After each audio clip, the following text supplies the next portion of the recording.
created through love and for love. God did not create anything except love itself and the means to love. God created love in all its forms. God created beings capable of love from all possible distances. Because no other could do it, God, God's self, went to the greatest possible distance, the infinite distance. This infinite distance between God and God, this supreme tearing apart, this agony beyond all others, this marvel of love, is the crucifixion. Nothing can be further from God than that which has been made accursed.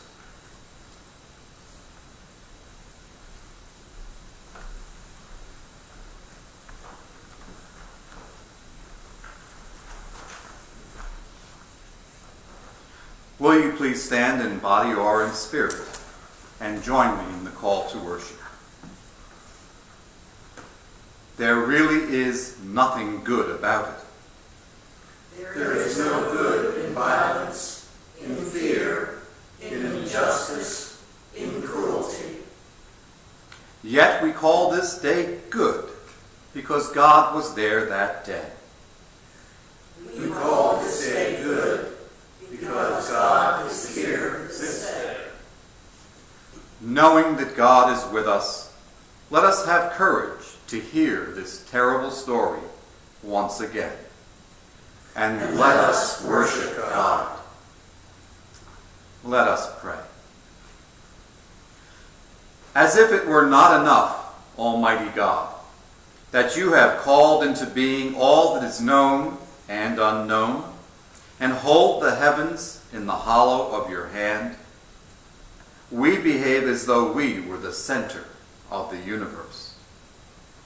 As if it were not enough that you revealed the promise of eternal life, entered covenant with your chosen people, and sent your Son to enter our history and redeem it, we harden our hearts, refusing to recognize the cross as the sign of your great sacrifice of love.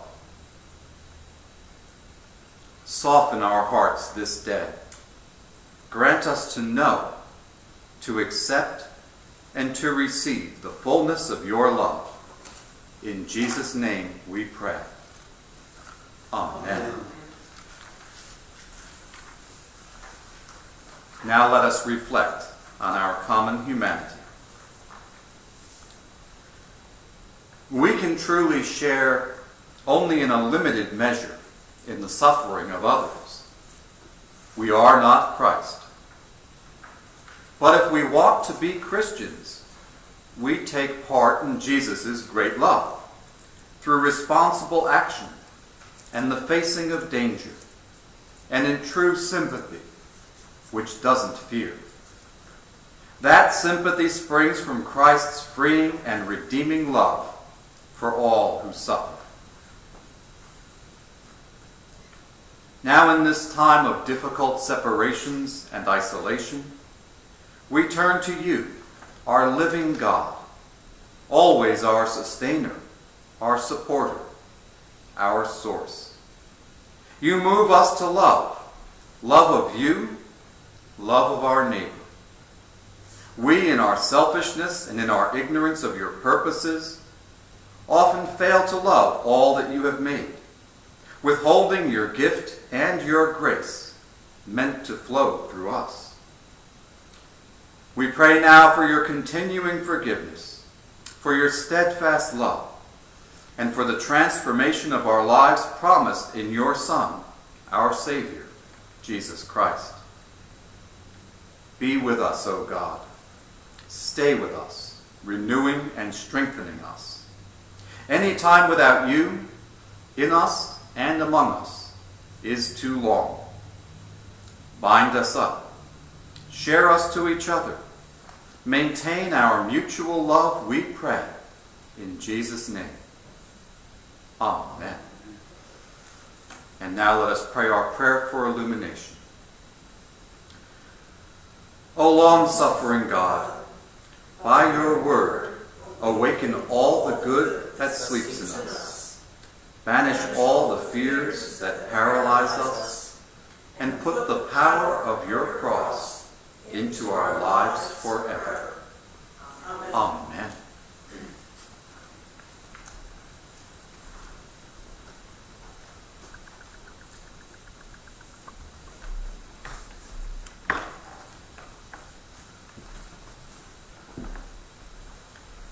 Good evening.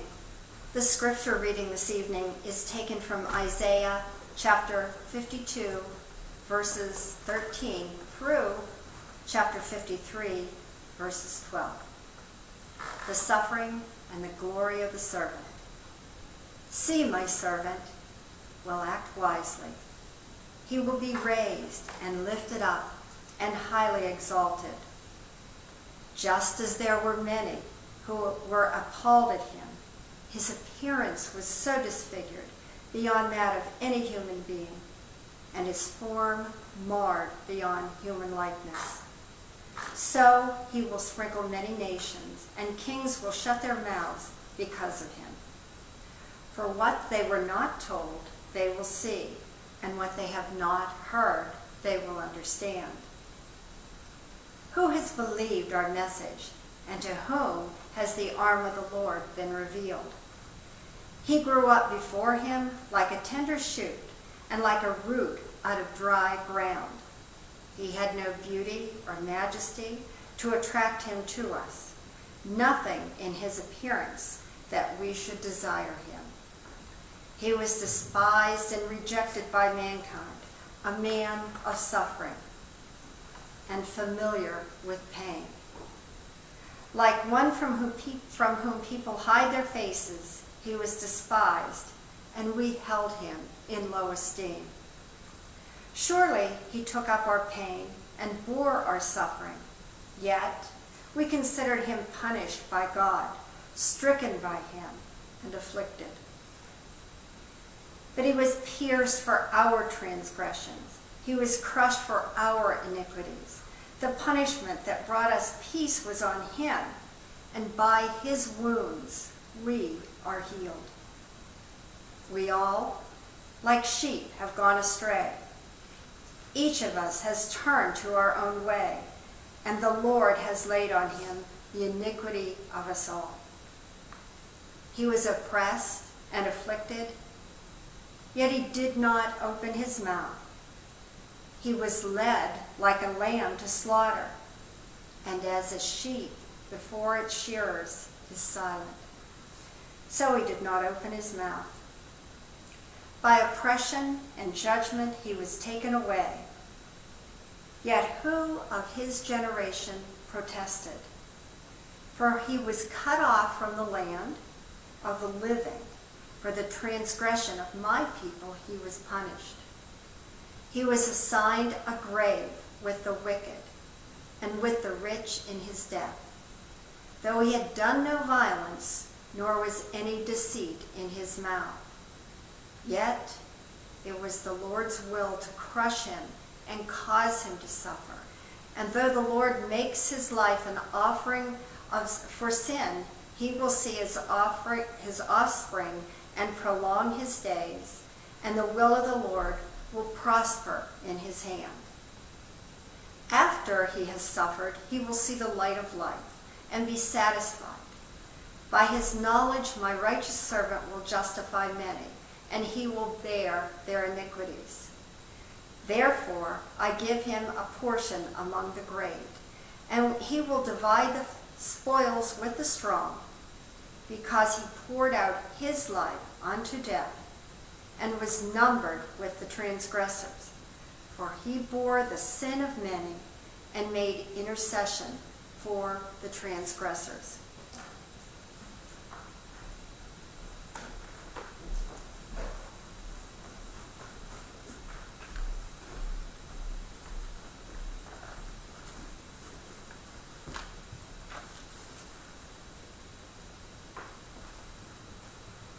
Psalm 22, 1 through 18. my God, why have you forsaken me? Why are you so far from saving me, so far from my cries of anguish? My God, I cry out by day, but you do not answer. By night, but I find no rest. Yet you are enthroned as the Holy One. You are the one Israel praises. In you our ancestors put their trust. They trusted, and you delivered them. To you they cried out and were saved. In you they trusted and were not put to shame. But I am a worm and not a man, scorned by everyone, despised by the people. All who see me mock me. They hurl insults, shaking their heads. He trusts in the Lord, they say. Let the Lord rescue him. Let him deliver him, since he delights in him. Yet you brought me out of the womb. You made me trust in you, even at my mother's breast. From birth I was cast on you. From my mother's womb you have been my God. Do not be far from me, for trouble is near, and there is no one to help. Many bulls surround me, strong bulls of Bashan encircle me, roaring lions that tear their prey open, their mouths wide open against me. I am poured out like water, and all my bones are out of joint. My heart has turned to wax. It has melted within me. My mouth is dried up like a potsherd, and my tongue sticks to the roof of my mouth. You lay me in the dust of death. Dogs surround me. A pack of villains encircles me. They pierce my hands and my feet. All my bones are on display. People stare and gloat over me. They divide my clothes among them and cast lots for my garments. This is the word of the Lord. Thanks be to God.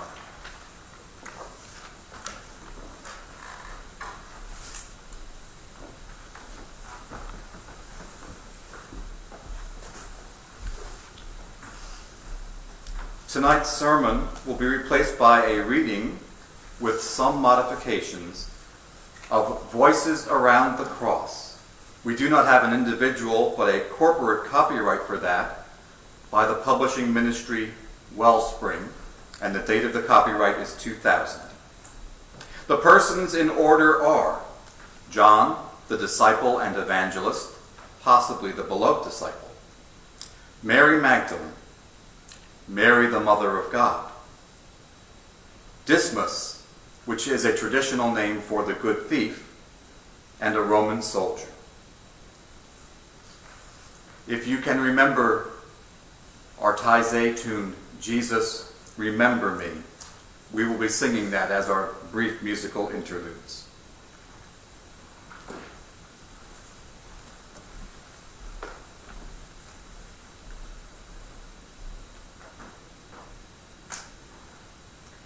When Jesus was crucified, most of his friends and disciples abandoned him. Only a few were there to witness his last hours. What did they see? What did they think?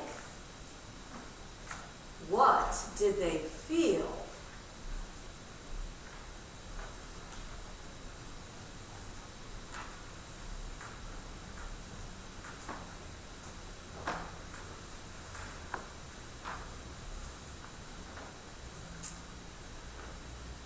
He had called me, and I followed him.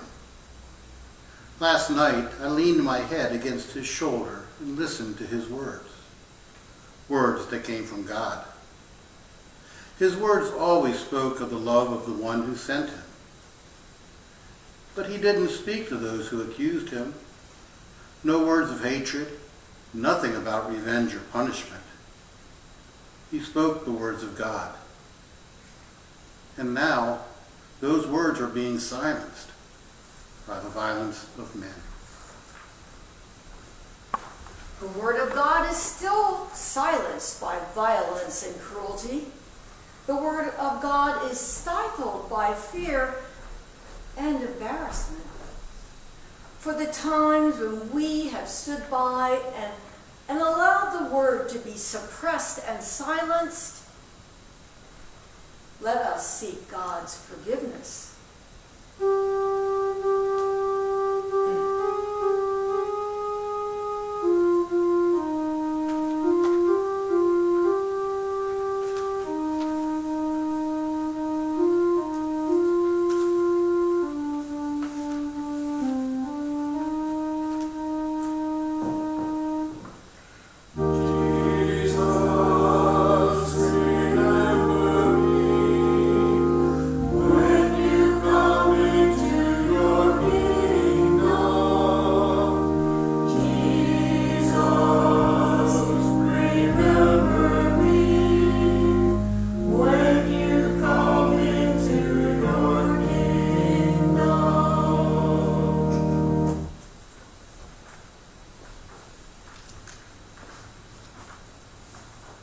He called my name and he loved me.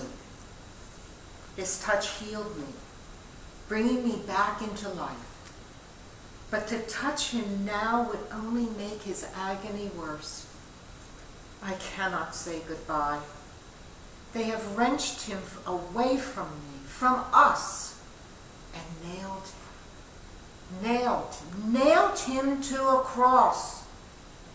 My heart breaks with pain at such a parting from the one who loved me, who only loved us. Those who love are still wrenched apart by cruel hands. There is no chance to say goodbye. There is no way to ease the pain of parting.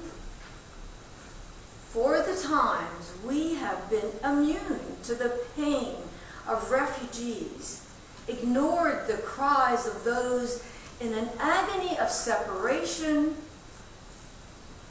let us ask God's forgiveness.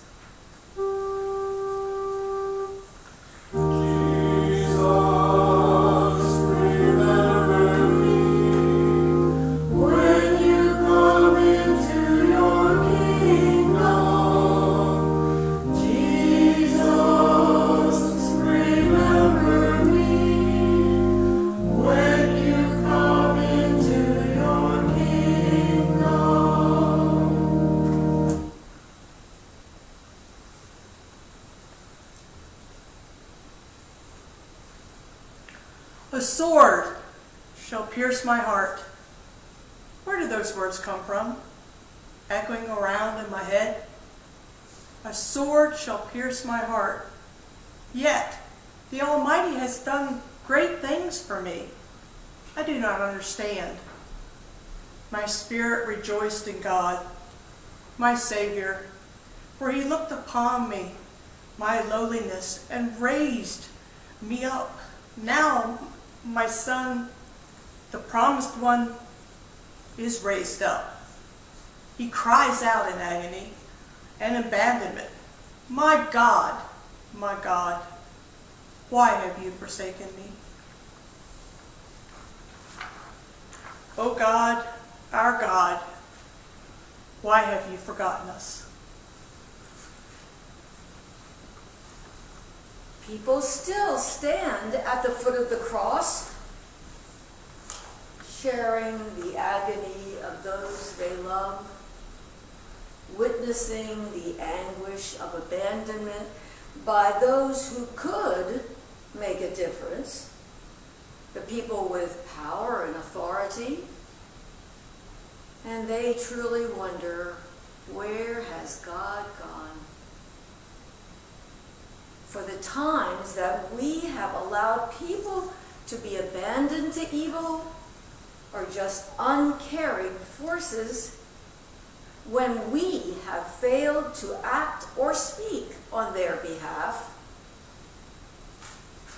Let us ask God's forgiveness.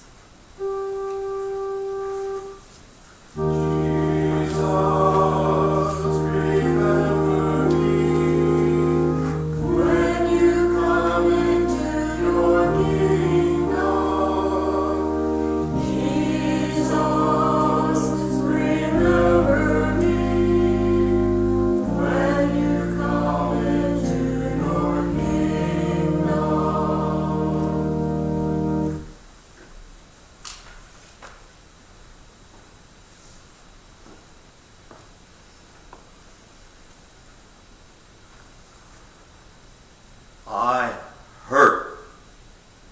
Nails through my hands and my feet.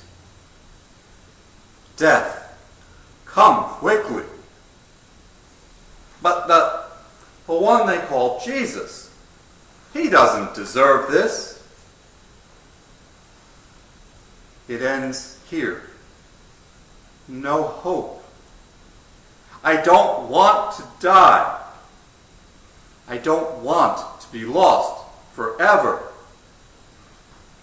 Jesus, remember me when you come into your kingdom.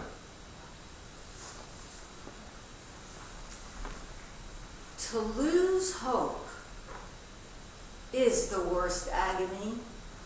To be afraid of oblivion.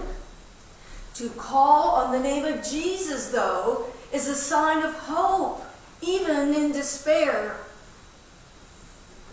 For the times when we have lost hope and given way to fear, when we have failed to call upon you, O Jesus, let us ask God's forgiveness.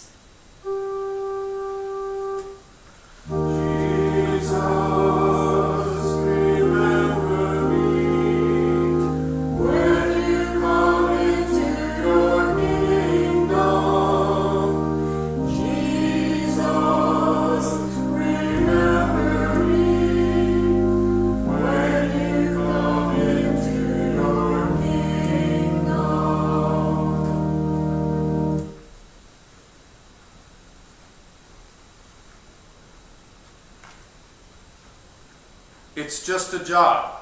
Not the best sort, but it's part of the work of keeping order. We can't have people going around preaching revolution.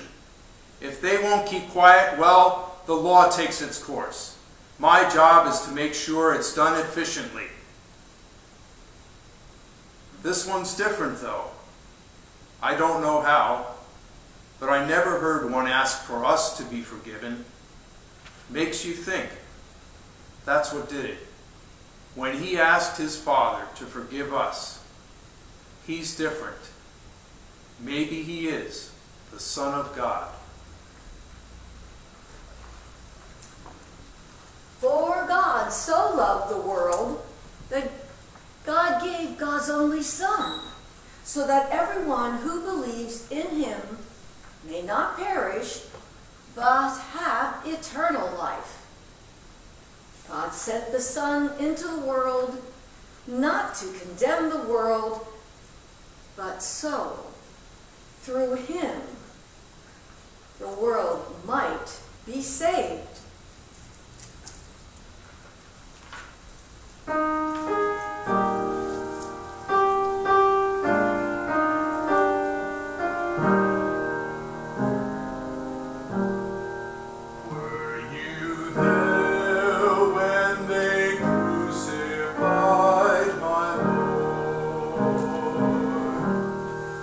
Were you there when they crucified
sometimes it causes me to tremble,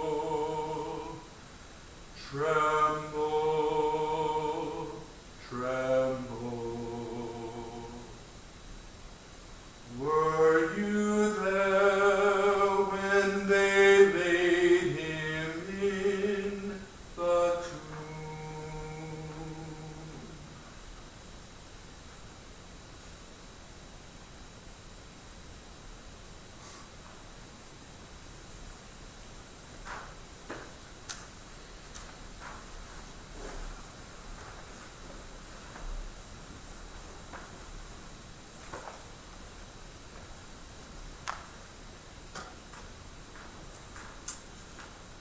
The Word became flesh and lived among us.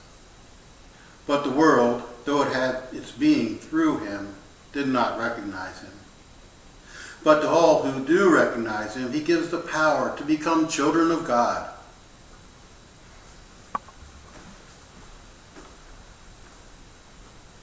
The Word of God is alive in the Bible, in songs, in prayers.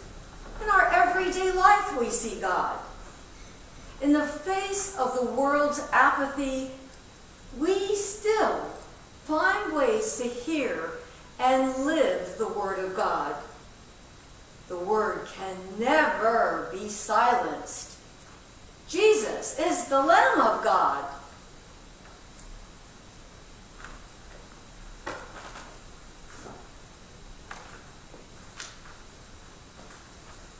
I will not leave him. We will walk again in a garden, he and I. Walk and never be parted. I will hear him call my name forever.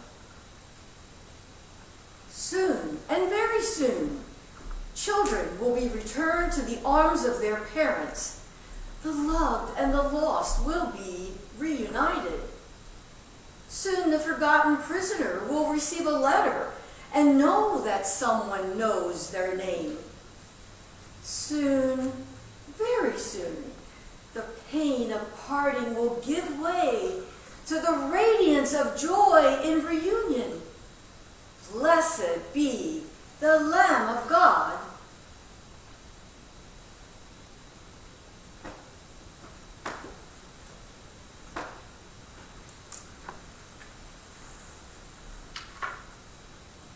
My beloved Son, whom I have loved as only a mother can love.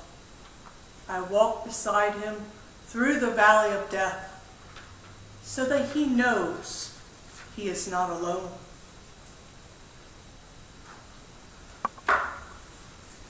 Those who have suffered can walk alongside those who suffer.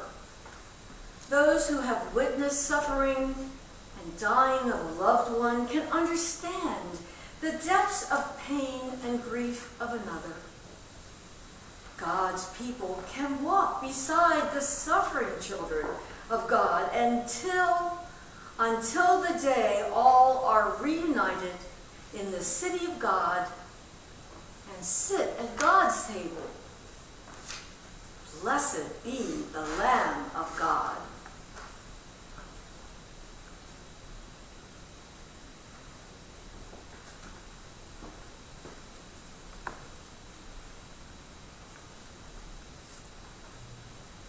He promised I would be with him in paradise. I was a waster and a failure, yet he didn't turn me away. People thought he was a failure too, and worthless. They were wrong. They are wrong.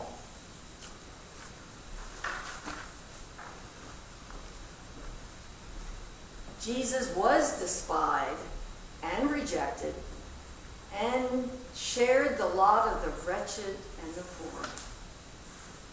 But his humility and his obedience, even to accepting death on a cross, mean that God has raised him up on high, and that every tongue should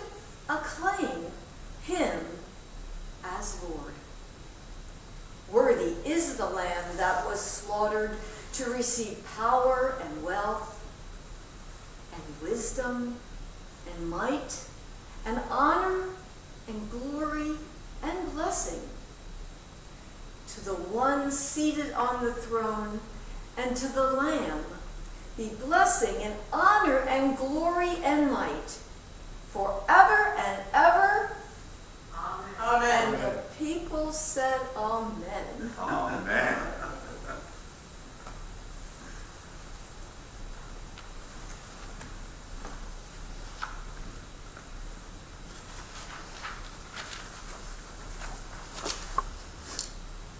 Will you please rise as you are able and join me in our affirmation of faith, which is the Apostles' Creed.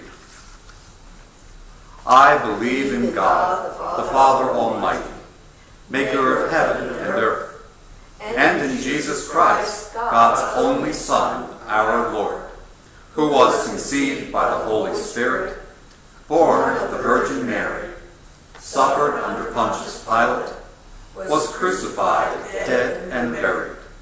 He descended into hell. The third day he rose again from the dead. He ascended into heaven and is seated on the right hand of God, the Father Almighty. From thence he shall come to judge the living and the dead. I believe in the Holy Spirit, the Holy Catholic Church, the communion of saints, the forgiveness of sins, the resurrection of the body, and the life everlasting. Amen. And please be seated.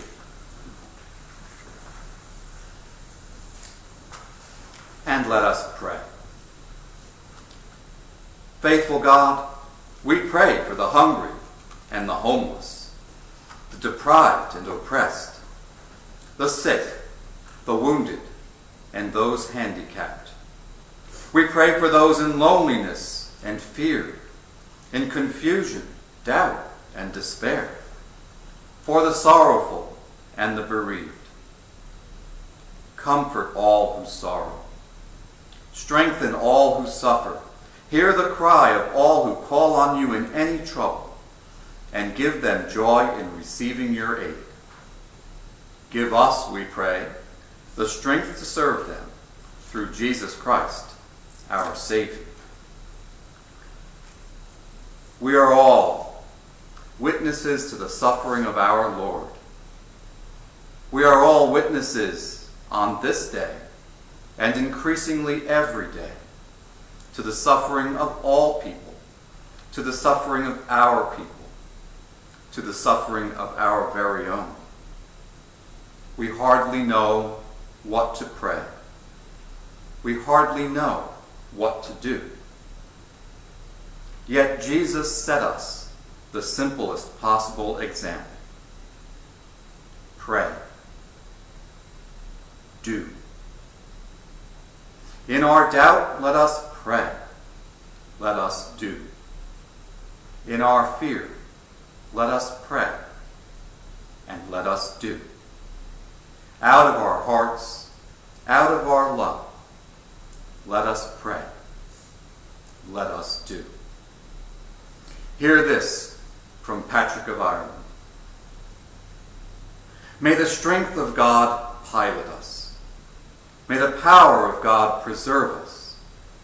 May the wisdom of God instruct us. May the hand of God protect us. May the way of God direct us. May the host of God guard us against evil and the temptations of this world. May Christ be with us, Christ before us, Christ in us, Christ over us. May your salvation, O Lord, be always ours, this day and forevermore. Amen. Let us pray the Lord's Prayer together. Our Father, who art in heaven, hallowed be thy name. Thy kingdom come, and thy will be done, on earth as it is in heaven. Give us this day our daily bread, and forgive us our debts, as we forgive our debtors. And lead us not into temptation, but deliver us from evil. For thine is the kingdom, and the power, and the glory forever. Amen. And we thank you once again for the many ways in which, including financially, you support the ministry of this church. Hear the offertory prayer.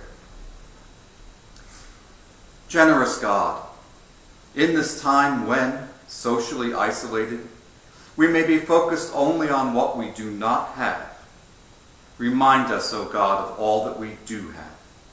Remind us as well that what we have for the sake of our neighbor, that we have it for the sake of all.